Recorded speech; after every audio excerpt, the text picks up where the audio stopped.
I just got a new toy. Scored it on Facebook Marketplace. Only thing is, it's kind of broken. Have I ever repaired a camera before? No. Is this something I should attempt with no experience? Maybe. Maybe not. Then why would I bother buying a camera like this? To be honest with you, I really like taking things apart and seeing how they work. Maybe show you guys what to avoid when buying one of these things, or best case, show you how to fix one if you come across the same thing. Will this just be a waste of money? We're about to find out. So we've got a couple issues with this camera. One is with the mirror and one is with the shutter curtain. I'm really hoping they're related and it will be the same fix for both those issues. So as you can see, the mirror is retracted in the up position. It should come down after you take a shot. When we cock it, the mirror comes back down. We can also see the material for the mirror cushion is really worn out and old, and that will need to be replaced.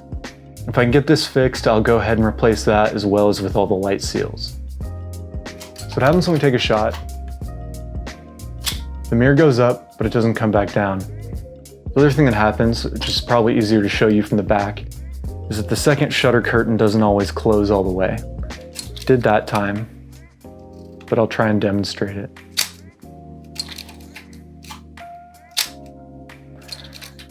Look at that. Oh, there we go.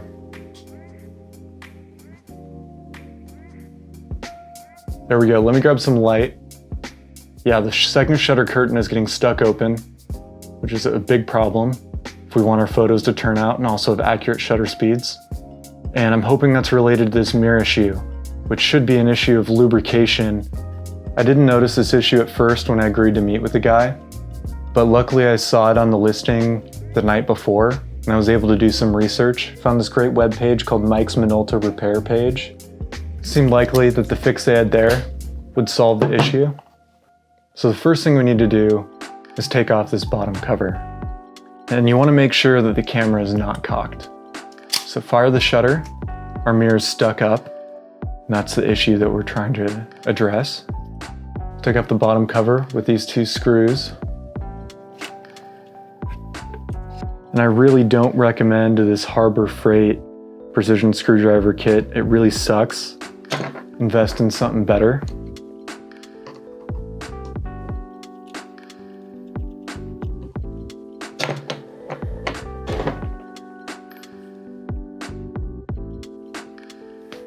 So there's our two microscopic screws.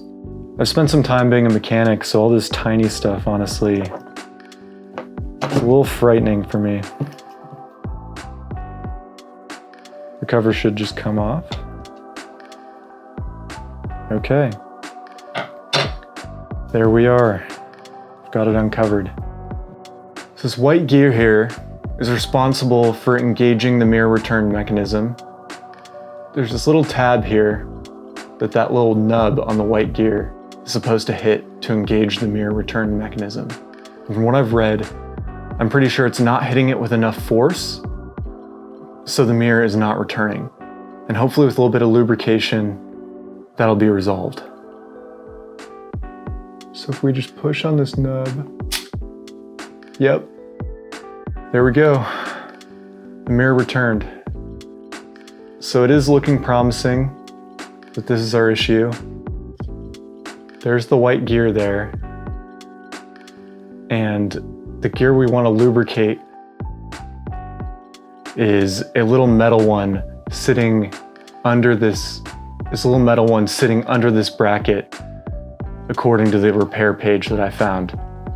All right, so now that we've identified the area, the part that we're looking for, and that the likely issue is the problem with this camera, we need to lubricate it. I did quite a bit of research on this, about what the best kind of oil to use is. They're all crazy expensive. They're generally used in clocks and watches, and it's the highest quality oil for this kind of thing. There's no way I'm gonna more than double the cost of this camera by buying a bottle of that oil just for this project. So I went with a cheaper option that's still recommended, sewing machine oil. I got this for about $6 after tax, and it seems like a lot of people use this stuff. Especially on a camera this cheap, I'm not too worried about it. So the dispenser on this is probably gonna shoot out way too much oil way too fast. So I'm gonna try a technique I read about online which is to take a toothpick, dip the toothpick in oil, and then apply that to the area. So I'm going to use a film canister cap. I'm going to put in a few drops of oil, and then I'm going to dip my toothpick in there to lubricate the camera. All right. Feels like I'm barely getting any oil on there because I can't really get under there. So I'm not sure that this will be good enough, but we're gonna try that first. Less is more.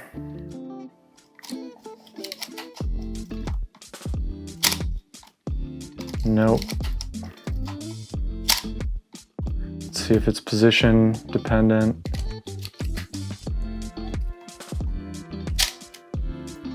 No, okay, I think we need more oil.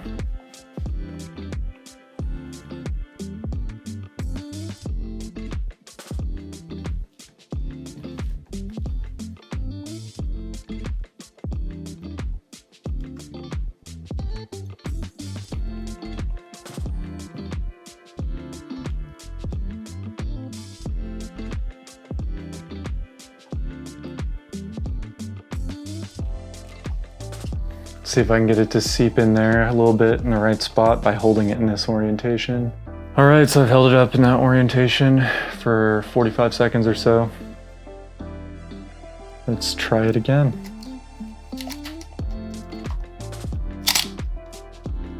Aha! Do you look at that?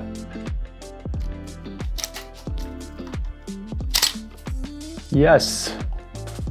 Let's confirm that the shutter is closing now.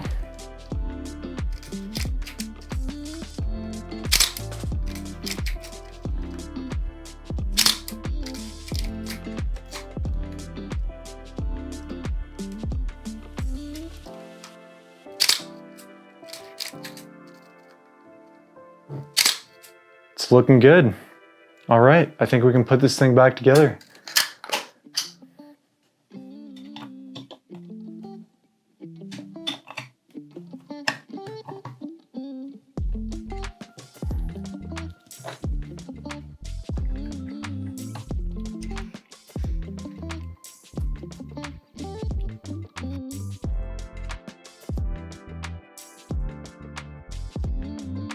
I'm not used to working on anything that takes less than 5 or so foot-pounds, so this micro stuff is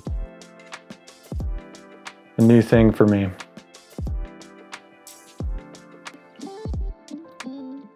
But I think just be careful, don't go too tight, and you'll be okay.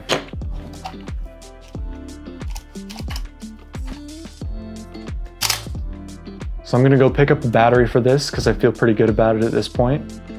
Feel okay spending some more money. So I'll be back with the battery and we'll test out the light meter and we'll take a few test shots, develop those, and see if the shutter is anything close to in time. All right, I'm back. Got some batteries here. So let's go ahead and get the new battery in there. This battery compartment was quite difficult. I already loosened it up, but there's 2 little holes, and using a pair of tweezers like this made it super easy to get it out. So I'd recommend doing that if you're having trouble. But it is knurled, so theoretically you can just press your thumb in there and twist it off. So I've got the old battery here. It's an alkaline battery, which is 1.5 volts. This camera is meant to operate on 1.35 volts on an old style mercury battery, so this battery that was in there would definitely give the wrong voltage. But we're dealing with here some corrosion from that old alkaline battery, so I'm gonna clean that out before I put in a new one. So I'm taking some distilled water on a Q-tip. I'm gonna try and clean out the corrosion.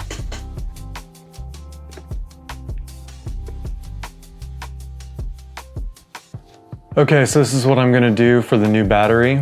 It's a 675 size hearing aid battery. The one issue with this is it's narrower.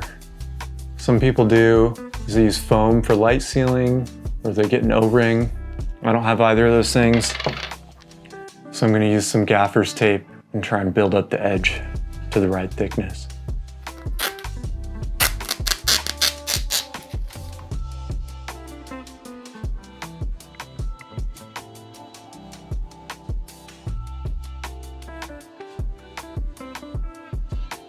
All right, looks like I've got a little ways to go. Okay, they're about the same size now, so we'll see if this works. We want the positive side facing up.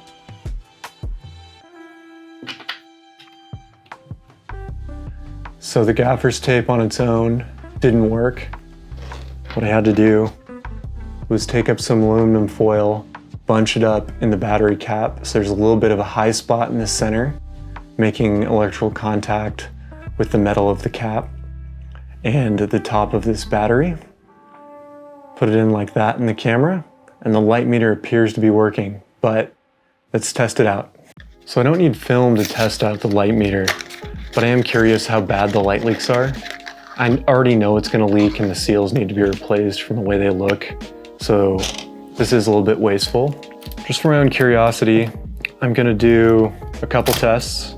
The first test is gonna be for light leaks. I'm gonna put it in my dark bag, put the camera in my dark bag. I'm gonna advance it probably 3 shots in the dark. I'm gonna take it out, I'm gonna shine a flashlight all over it, and then we should be able to see the pattern of the light leaks that's happening, which I just think will be interesting. And then for the second test, I'm gonna tape up all around the back door to eliminate the light seal issue temporarily. Take a couple more frames of just dark photos. Then I'm gonna take a few photos of a real scene I'm gonna set up just to test it out, see how the focus is doing, see how the shutter's doing. Took the camera, put it in my dark bag. I did 4 advances. Now I'm gonna test for light leaks, which I'm pretty positive we're gonna have really bad. Shine the light all over this camera.